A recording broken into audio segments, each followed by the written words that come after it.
What is up, everyone? Welcome to another Raid Shadow Legends video. Hope you guys are having an amazing day.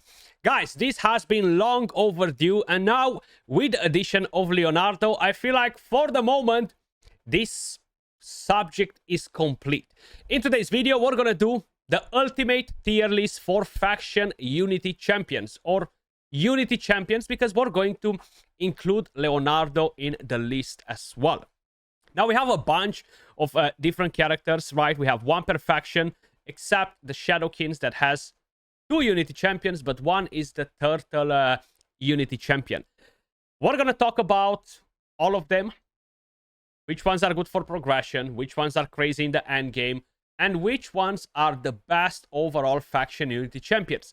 Just so you know, if by any chance you're wondering who you should be summoning for. Now, we're going to do it in the following format. We're going to have the tier maker right here. We have all of their avatars, and we're going to put them in different tiers while we are going to talk a bit about the champions as well. If you enjoyed the content, do me a favor, smash a like, subscribe to the channel. It really helps the channel a lot. It's free to subscribe, and I am doing daily guides, news, tips and tricks, and everything else related to Raid Shadow Legends. Let's start with the very first champion. We're briefly going to talk about their kits as well. We have Acelin the Stalwart. Now, he's a defense-based champion that will put a shield on your team, will put ally protection, and he does have some funky things up his sleeves. The main thing is he works really well with Marichka, double Taras. Now, overall, as a champion, excluding what he kind of like can do with Marichka and Taras in the same team, I don't necessarily think that he is going to be absolutely OP in any particular content. The best place where you can use this champion is the siege mode, when we're kind of like running it on different posts, once again, with Marichka and Taras. Overall, as a champion, he can do very little things to kind of like really propel your progression. He has a stun, he has this shield, he can generate a heal, but he will remove the shield, which is not great. The ally protection, the block damage on the champion, and then you have this passive too. Personally, I think that while he is a pretty good champion overall, he's definitely not one of the top faction unities. And because of it, I'm going to put him in the A tier. Okay, I'm just quickly gonna try to see him right here on the screen. But in my opinion, he's kind of like an A tier. Truth be told, I don't think anyone will go under the A tier as a faction unity champion, because they are overall pretty damn good. Moving on to the next one that we have on the list, guys, and that is from the High Elves, sorry. We have Fyna, Blade of Aravia. Now, this is a champion that you're going to see everywhere. Hydra, Chimera, good in Clan Boss, good in pretty much all of the freaking content. She's not really a meta PvP champion, but other than that, if we're talking about progression and game, she's a beast everywhere. Okay, the A1 has a chance to increase the cooldown of a random skill when counterattacking with this skill, teams up with a random ally to attack. Why not? Then you have block debuffs, block damage, you have the counterattack. If the targets of this skill is not the champion, resets the cooldowns of all of the target skills on a 3-turn cooldown. Then you have increased attack, increased crit rate, increased crit damage with one high elf extra turn. She does so many things, and you have a speed aura for all battles. Now, this is the definition of an SS tier champion. Does so many freaking things, so freaking powerful, and I still don't have her. But she is my most wanted legendary champion in the entire freaking game, because she's absolutely goated, and whoever has her probably knows exactly what I'm talking about, why she is an SS tier. Huge champion. Moving on to the next one, guys. Now we have the Sacred Order, and from here we have where is he hiding? Taland Mournsword. Now, he does have a very unique kit, because it's all about taking as few turns as possible. So he will attack an enemy. Before attacking, removes all buffs from the target. He can steal all buffs. The damage inflicted can increase basically for every turn the enemies take, or the allies. And this, of course, will reset once he does it once. And then with a passive, he can basically get to a point where he's taking no damage at all. Now, while he can do good damage, can bring good survivability, he is a very, very niche champion once again. I am not seeing this champion as a huge progression powerhouse, even though, truth be told, pretty much all of the champions are good for progression, but he's not like a goated champion for progression. And as I was saying, niche for PvP, niche for siege mode. Other than that, you're not going to use him in the Hydra, you're not going to use him in the Chimera, you're not going to run him in the Clan Boss. Yes, in Faction Wars, you could run him, of course, like any other Faction Unity champion, because that's kind of like one of their specialities. But as a champion, he's really not that OP for a lot of content. So he's going to go in the A tier next to Acelin. Moving on to the next champion, and that's going to be from the Barbarian faction. Right here we have Dune Lord Greggor. Now, unlike a couple of the previous ones that we've mentioned, he is actually much, much better for progression. He has a chance to provoke with A1. With this skill, decreases the duration of all enemy buffs, increases the duration of all buffs, places a shield on the team, gives increased attack, gives increased accuracy, decreases the cooldowns of all ally skills except the champion by 1 turn, fills the turn meter of all allies by 20%, activates an instant turn on the ally with the highest crit damage when you have a full team, and then you have this passive, when attacked, has a chance of placing a provoke on the attacker. And then allies deal 25% more damage under enemies that have a crowd control debuff. And some allies ignore resistance when applying crowd control debuffs, and when counterattacking, instant effects and debuffs placed by ally skills cannot be resisted or blocked. So very powerful progression-wise. Can be used as an arena turn meter booster, great for the siege mode. But once again, he's not necessarily the best champion for Clan Boss or Chimera. He can be used in the Hydra as a provoker if you have no other options that are bringing more things to the table for your team. But truth be told, I think he can be very nice as a provoker in the Hydra Clan Boss. So his kit is really, really powerful as a crowd control. If we're talking about Curse City, Doom Tower, Faction Wars, Dungeon Waves, all of that stuff is actually pretty goated. Even though he is probably one of the most underestimated Faction Unity champions in the game. So Greggor, in my opinion, he's gonna go into the S tier just because he provides so much utility. While the rest, the ones that are in the A tier, they're just limited on what they can actually do and how much they can actually benefit your team. Moving on to the next one, guys. We're gonna have the Ogryn tribes, and that is Vizug the Noxious. With A1, he instantly activates poisons and HP burn AoE attack, which means that he can be nice on a stun set too. Another AoE attack that has a chance to place poisons and HP burn, really, really good. With a third skill, AoE attack, once again, increases the accuracy on all allies, increases the duration of all enemy debuffs by a turn, and decreases the duration of all ally debuffs by a turn. He can place increased speed, he can increase the duration of debuffs by 2 turns and decrease the duration of debuffs on allies by 2 turns, and he can heal all of your team. Then right here, increases each ally's accuracy by 10 for each HP burn and poison on the enemy team. One faction ally, basically your allies will deal 30% more damage on enemies that have HP burn and poisons.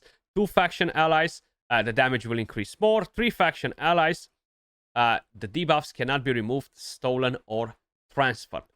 So, once again, he is very, very good progression-wise. Now, for PvP, he is not as useful, unfortunately. But PvE-wise, he's actually a very solid champion. Not necessarily the right champion for the Clan Boss, for the Chimera. In the Hydra, you could definitely use him as well. I see no reason why not. Good for Siege mode. But for actual PvP in terms of arena, he is kind of like lacking. But the rest of it is overall a very solid kit, right? And I think he definitely deserves to be kind of like in the S tier too. So Vizug will go right there because he does bring in a lot of utility. Moving on to the next one, we have the Lizardman, Legate Teox. I mean, you're seeing him everywhere. PvP, PvE, he is an insane damage dealer. If you bring in a full team, your champions will be immune to polymorph. He can block revive, he can self-buff, he can deal more damage versus enemies that are under debuffs, extra turn, increases his own attack with these. So many things, not to mention the A1 that is completely busted in all of the PvE content, Hydra, even Chimera, where you're bringing in another damage dealer and he's enabling him to do disgusting damage. And you have a huge aura for Arena. Now, this is another definition of an S tier champion. Good for progression because he can absolutely demolish enemies and carry your entire team in terms of damage. Crazy good in the end game. Even though they are not really meta for PvP in Classic Arena at the moment, who gives a damn? I'm still using them and they're extremely, extremely powerful. Really, really strong. So, no questions asked. He's gonna go straight there next to Fyna. Moving on to the next one, guys. So we're going to have the Skinwalkers. Right here we have a Bolint Freewalker. He's a pretty annoying champion. Now, one thing that I forgot to mention at the beginning, if you're going to kind of like weigh their value, comparing them with how good they perform in Faction Wars, hard mode, in the enemy team, all of them, they will be S tier because they're so busted in the Faction Wars hard mode as an enemy when you're facing them. But they're not really that good performing overall because they just gave them crazy stats in there and it's just very hard to basically deal with them. But leaving that on the side, this is an HP based champion. Attacks an enemy twice, he's gonna provide a bit of healing and has a chance to grant an extra turn. Single target attack with a chance to land defense down, and after attacking the initial target, attacks all other enemies and has a chance to put defense down. Then the third skill, AoE attack, 2 hits, and each hit has a chance to place a stun. This is, without a doubt, the best stun skill in the entire game. AoE, double hit, 100% chance to land it. There is no other champion that comes close to it. And before attacking with a faction unity, with another faction ally, sorry, removes all buffs from all enemies. Fills the champion's turn meter for each stun. The skill will ignore 50% of the target's resistance. The passive is really good as well. He is insane as a crowd control champion. If we're talking about the siege mode, conditions, again, where you're only using Skinwalkers, he is insane. Doom Tower waves, Curse City, progression, all of that stuff, really, really powerful as a champion. He's not great for PvP. It's pretty hard to make a strong team filled with Skinwalkers, but that's not his fault. It's just what champions you have in this faction and how the current meta actually is at the moment, right? But if you're ignoring that part, he's actually really, really solid. So, once again, in my opinion, he is going into the S tier too. Moving on to the next one, guys. We have the Orc faction. And we have freaking Aragaz, aka Cooker. The most annoying champion in Faction Wars hard mode on waves. Attacks an enemy, heals all allies. Attacks one ally, the damage dealt is equal to 50% of the target's current HP. Places a shield on the ally and fills the turn meter of the allies fills the allies turn meter by equal to the amount of the HP that is missing, and then fills this champion's turn meter by the same equal amount. AoE attack for a chance to put a provoke and a strengthen. The champion is immune to block active skills and cooldown increasing effects. Instantly activates this skill whenever an ally's HP drops below 50%. Instantly activating this skill will not place it on cooldown. And then he has a provoke debuff, which cannot be resisted. Very nasty. And then you have this passive right here that allows them to do more damage. The thing is, while he is good as a crowd control, can be annoying, you're not really going to see this champion being used in a lot of content. Can be used in the Hydra. The problem is you basically need a few champions to really get the most out of him. It's very hard to bring in other Orc champions with him in the Hydra, for example. On his own, yeah, you can run him as a provoker, but if you want to get more damage and all that stuff, it's a bit hard to bring in other Orcs, because honestly, we really don't have that many good Orcs. Let me just correct myself.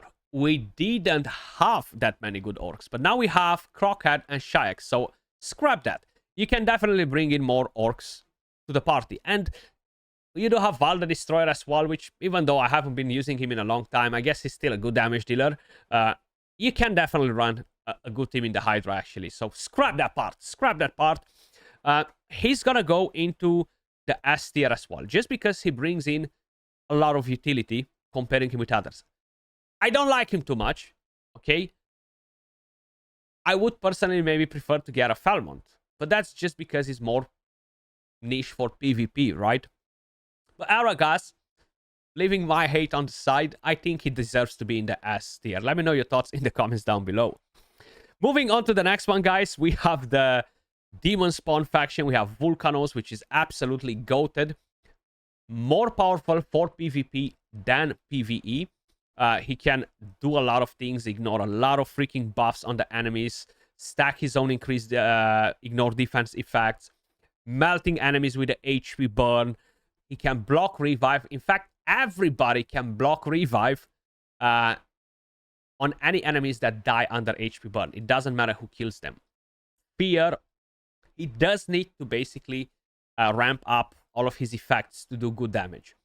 But overall, he's a very strong champion. He can be used in PvE too, because he's so freaking powerful in PvP, because I do think he's really powerful in PvP. He's gonna go on kind of like S+. Like, you know me, I'm more of a PvP guy, and I think he deserves that S+ tier. Then, moving on to the next one, we have the Undead Hordes. Look, I absolutely love Tribune Heraclitus. I think he's one of the most fun champions in the entire game.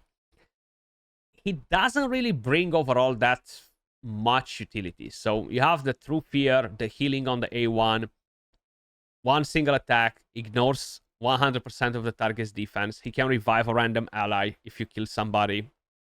AoE attack that destroys the max HP. Really not crazy damage with this one. He will ignore some defense with a full team. I think his main role is the siege mode, faction wars. He's fun, okay? He's immune to block revive. When he's dead, he attacks and all that stuff. Heals your team. I had so much fun playing the champion. But I do not think that he's the best for progression. He's not really useful in any of the boss fights. In terms of like Hydra, Chimera, these type of bosses, right? So because of it, even though I really like the champion a lot, I need to kind of like be realistic and put him where he belongs. And that is the A tier, in my opinion. Moving on to the next champion, we're gonna have the Dark Elves one, and this is Zyclic. Attack-based champion, has a chance of stealing a random buff. Attacks an enemy, grants an extra turn if this kills an enemy. If the enemy survives, places an extra hit on all enemies. A double hitter. Basically, he has some funky things. Some very unique things, actually. Each time an enemy is killed by the skill, permanently increases this champion's attack by 30%. He doesn't do the craziest damage. He can be useful as a damage dealer, but very easy to replace him with another damage dealer. What makes him crazy unique is this part of the passive. At the start of each round, places a block buff's debuff on all enemies for 1 turn. This debuff cannot be resisted. Now, he suffers of the same syndrome. The Dark Elves overall as a faction kinda suck. 5-6 years ago, they used to be one of the best faction in the game. Not anymore.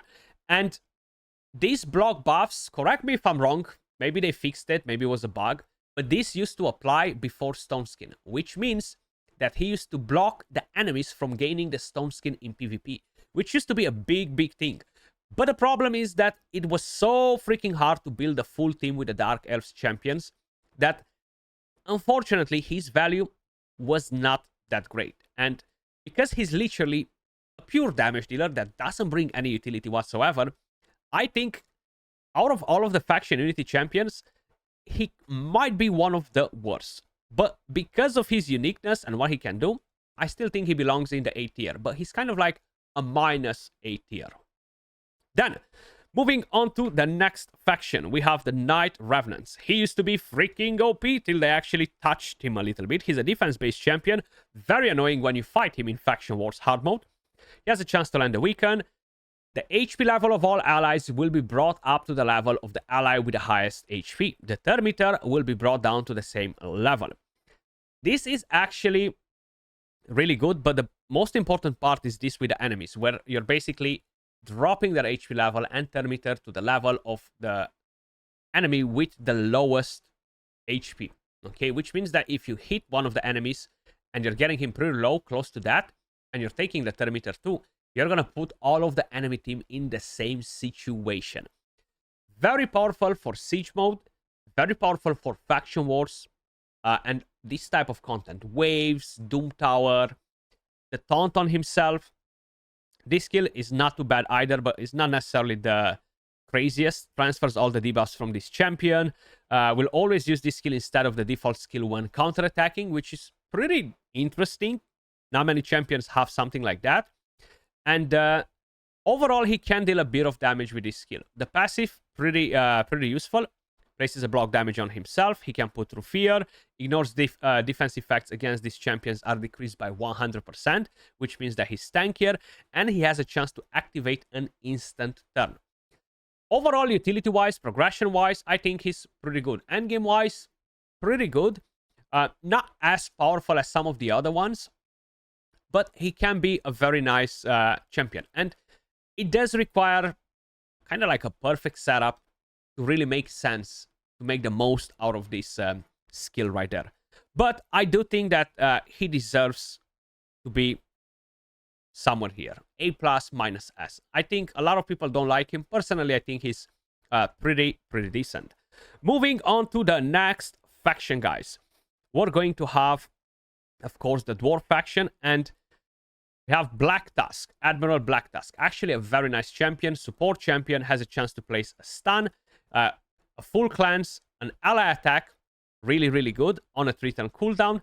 Then removes all buffs from a target, places a stun, fills the champion's turn meter, fills the turn meter by an additional 10 for each buff removed.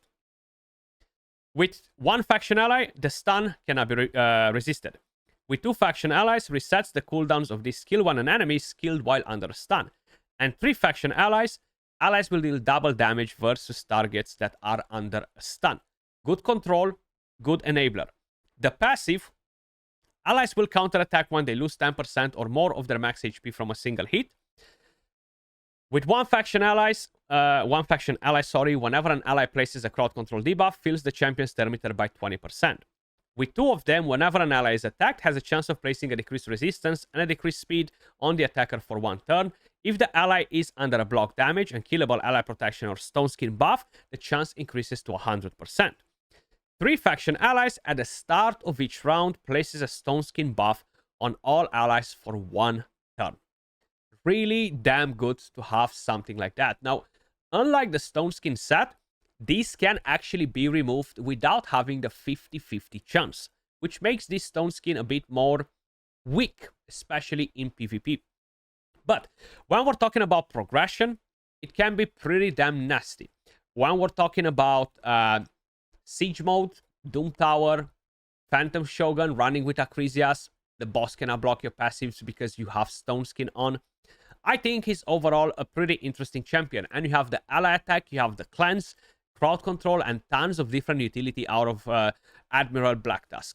So he definitely deserves to be in the S tier. Then, moving on to the next faction, guys, we have the Shadowkins. In the Shadowkins, we have Tetsuya. Tetsuya can be extremely annoying. He deals good damage, fills the turn meter of all allies by 10% if the attack is critical with the A1, attacks an enemy twice, will place 2 extra hits if the target's turn meter is less than 50%, will ignore a percentage of the target's defense that is equal to the target's current turn meter, and resets the cooldown of the skill if the target is killed. Then the A3 attacks an enemy, steals 100% of the target's turn meter and places it through fear. The turn meter steal effect and true fear cannot be resisted with 1 ally. With 2 increases the damage inflicted by the skill based on the difference between the champion's speed and the enemy's speed. And 3 faction allies will also attack all other enemies with more than 50% turn meter and will steal 100% of each target's current turn meter and places a true fear debuff on them for 2 turns. Really powerful, and he can deal very good damage. Check out the guide that I've done on him. Actually love the champion. I am using him quite a bit on my account. And the passive fills the champion's turn meter by 15% whenever an enemy champion takes a turn. pretty good. But he's gonna do more than that. Terminator increase effects used on allies are 20% more effective. Terminator increase effects used on enemies are 20% less effective. Whenever this champion has their Terminator field, increases the damage of their next attack by 5%, which can stack up quite a bit. And resets after a skill is used if there are multiple champions on the team. With this skill, only one will activate. Stacked, I used the wrong word. This can add up a lot of damage. They do not stack the Terminator increase and the damage bonus that he's getting. 3 faction allies. All allies are immune to Terminator reduction effects from enemies. Really, really nice. I have been using him in Faction Wars hard mode a lot. I haven't really been using him in PvP. Good damage. He does bring utility for your entire faction. Great in the Cursiri. Very powerful in siege mode. Progression-wise, though, I think he can be good as a crowd control and basically damage dealer. Speed aura for all battles. I don't necessarily think that he's like goated overall because he just doesn't really bring that much utility. So he's kind of like gonna go in a -S plus A in my opinion. Then let's quickly talk about the final faction unity. Then we'll talk about Leonardo. So right here we have, of course, Bladechorister Caldor. Man, this champion can deal so much damage, okay? He can deal so much damage. He has this attack, enemy max HP. Like, I'm talking about freaking million damage on waves, absolutely demolishing them. With the A1, he has a chance to stun. Will ignore 20% of the target's resistance for each continuous heal buff on the champion. With this skill, selects a target. If the target is an enemy, decreases the duration of all buffs on all enemies by a turn, places poison debuffs on all enemies for 2 turns, and additional 5% poison for 2 turns for each continuous heal buff on the champion. The more continuous heal buffs you have on your team, on him, the more poison debuffs he's going to land. And this cannot be resisted. Then instantly activates 1 tick of all poisons. If the target is an ally, increases the duration of all buffs on all allies, instantly activates all of the continuous heal buffs, places a veil on this champion, and places continuous heal buff on the champion and another continuous heal buff on each ally alive for 2 turns, and will fill the Terminator. A lot of things. So not only that he deals very good damage, but he brings overall very, very, very good utility. Attacks an enemy before attacking, has a chance of removing all buffs from the target, places a defense down and a weaken on the enemy, and will ignore 20% of the target's resistance for each continuous heal buff on the champion. With 1 faction ally, removes all buffs from all enemies if the initial target is killed. 2 faction allies will ignore 5% of the target's defense for each poison debuff on them. 3 faction allies, if the initial target is under a poison debuff, also attacks all other enemies. The damage dealt is proportional to the initial target's max HP and how many poison debuffs are on them. If the initial target is a boss or a minion, the damage dealt is equal to 10% of the max HP. And then, with the passive, will ignore 15% of the target's defense when attacking under Veil or Perfect Veil. This champion receives 30% less damage when he's under a Veil or a Perfect... when not under a Veil or Perfect Veil, sorry. Each continuous heal buff on the champion increases the crit rate by 20, which means that you can build him with low crit rate as long as you can build a good team around him. Each time a continuous heal buff activates on the champion, fills the Terminator by 8. Each time a continuous heal buff activates on this champion or an ally, increases the champion's damage by 5, stacking up to 150%, and it has no reset, okay? Crit rate aura for all battles. Now, I've seen some people doing crazy things with him in Hydra, some people doing crazy things with him in the Chimera. He's not the top dog in any of those slots as a damage dealer, but he can do a lot of things. Progression-wise, he can be very nice too, because you've seen he can offer you some support. Very, very good damage. I wouldn't necessarily put him as in the SS tier, but I think he's definitely next to Vulkanos, like an S+ tier type of thing. Then, moving on to the final one. This is not a faction unity. It's more like a turtle unity champion, guys. They recently introduced him in the game. Attacks an enemy twice. When counterattacking, will repeat the attack against a random enemy. Will ignore some of the target's defense. He will bring increased defense, ally protection on all allies, unkillable and counterattack on himself. AoE attack. The damage inflicted by this skill increases by 5% for each buff on all allies and enemies. So the more buffs, the more damage. Removes all buffs from all enemies if this attack kills an enemy and it cannot be resisted. With one turtle, he's going to ignore 15% of the target's defense for each one of the turtles that he has in. 2 turtles increases the damage dealt by this skill in proportion to this champion's missing HP, which pairs really, really well with the A2 and the ally protection and unkillable. That's what they're supposed to do with the trash mythical champion that they released previously for the event dungeon, which sucks. That champion has no synergy in the kit. This is synergy. 3 turtles activates this skill whenever an ally's HP drops below 50%. And you have the passive, places a stone skin buff on the champion for 1 turn, each time this champion's HP drops below 50%. And he will join in the attack with the turtles. You're going to be able to get 2 turtles, one of them completely free, one of them as a fusion. If you save your resources, it can be free. You can do crazy things with Leonardo. I hope they will be doing a guaranteed event for him because he is in freaking insane. The damage is crazy. I'm not sure when I'll be releasing this video because I am traveling next week and this week actually as well. I'm not sure when you're going to see this video, so it might be last week or God knows when. But I will be doing a video where I'm comparing him with Taras. I know he's an defense-based nuker, Taras is an HP-based nuker, but they're the main 2 champions that have a similar skill. I'm very curious to see how do they compare. But if you guys had a chance to watch the video where I showcased all of the 4 turtles in the same team, destroying all of the PvE content in Raid Shadow Legends except Doom Tower bosses because we haven't went to that part, he's insane, okay? So I do personally think that he is an S tier champion. A lot of utility, a lot of support, a lot of damage. And when I mean utility, great progression, great endgame, great versus pretty much every single boss, great in PvP. This is my faction unity tier list for Raid Shadow Legends, guys. Let me know your thoughts in the comments down below, if you agree, if you disagree, and if you do, of course, let me know why.